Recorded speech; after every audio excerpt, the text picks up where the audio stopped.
മെക്സ് club ഇത് ആരംഭിച്ചതിന് അവരെ ഒന്നുകൂടി ഞാൻ അഭിനന്ദിക്കുകയാണ്. ഇത് വളരെ അത്യാവശ്യമാണ് നമ്മുടെ സൊസൈറ്റിയിൽ. അതും ഗ്രൂപ്പായിട്ട് എക്സർസൈസ് ചെയ്യുമ്പോൾ ആളുകൾക്ക് എക്സർസൈസ് ചെയ്യാനുള്ള ഒരു ഇൻസ്പിറേഷൻ കിട്ടും. അത് കൂടുതൽ ആളുകൾ ചെയ്യും.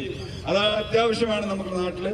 അത് ഇനിയും ഒരുപാട് ആളുകൾക്ക് ഇത് പ്രയോജനപ്പെട്ട് എന്ന് ആശംസിച്ചുകൊണ്ട് എൻ്റെ വാക്കുകൾ ചുരുക്കുന്നു. നിങ്ങൾക്ക് നന്ദി, നമസ്കാരം, ജയ് ഹിന്ദ്.